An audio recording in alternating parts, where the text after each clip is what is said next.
Quite a few of my friends now, they've had too many. They've had to quit drinking. They like to tell me about it, even though it's supposed to be a secret. And they go, "Yeah, Rick, I had to quit drinking. Had to quit after my 4th DUI when I came home and shit my roommate's crock pot and then set the drapes on fire and stepped on the cat. That's why he walks that way. And then I went back out and I fought a Salvation Army bell ringer half to death over there near the bridge, and so I had to quit."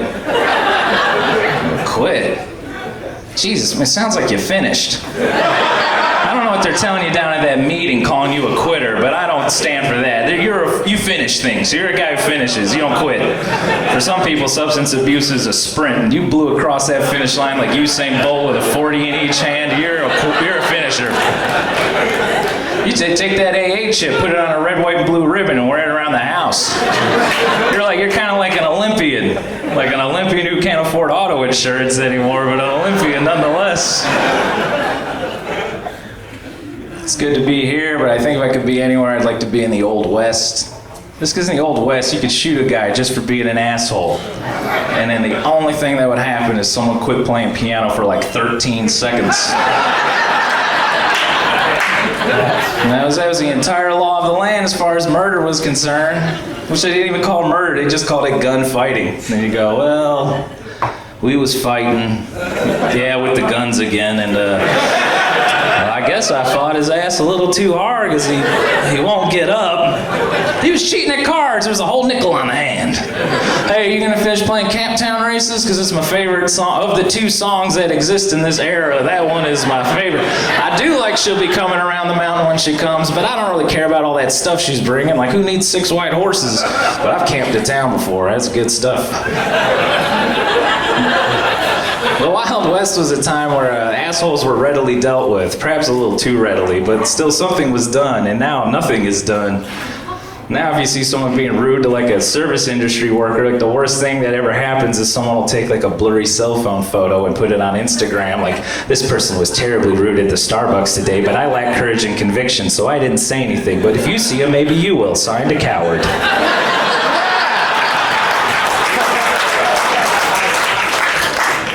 You gotta get in people's faces when they're doing it. These people behind counters can't stand up for themselves. It's one of the rules of the job. The customer's always right. But if you see a wrong customer acting right, you gotta go be the right customer right in their face. Then don't worry about getting hurt, because people that know the difference between a macchiato and a latte have never thrown a punch. You see some businessman screaming about steamed milk, you go, "Hey, is this who you are? Or is this who you wanted to be even when you're a little boy in your treehouse dreaming about growing up?" You're like, "Bet I could ruin everyone's day over some steamed milk before 10 a.m. one time." And then they knocked that shit off. I was in a restaurant where a lady was screaming at a manager about a sandwich that didn't come fast enough, and I was trying to just ignore it and have a regular day, but then she said a phrase that flipped me off like a Manchurian candidate, when she said, "I am so yelping this place." And I was like, tried to be diplomatic. I was like, "Look, it's nice as shit today. It's beautiful. We're alive. That's a nice start for a day, is to wake up alive in it. And we're inside. These are good, comfy chairs. We're gonna have a sandwich. Have you seen documentaries? Some of them are sad as shit, and there's no sandwiches coming. But we are definitely having sandwiches today. And I'm trying to enjoy every sandwich. That's the way I'm trying to live my life. And you're fucking it up right now because you're bringing a lot of anxiety into my sandwich zone. I'm about to try brush for the first time. I'm not even saying it right, except it didn't come out like that at all. I just said, "Fuck you!"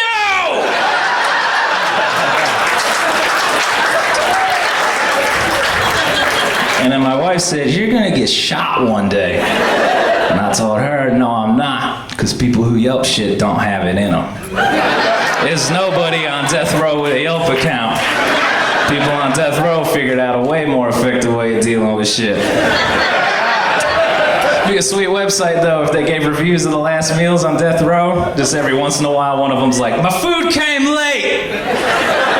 Actually kind of a huge bonus if you take into account what we was doing for dessert. All right, thanks a lot everybody.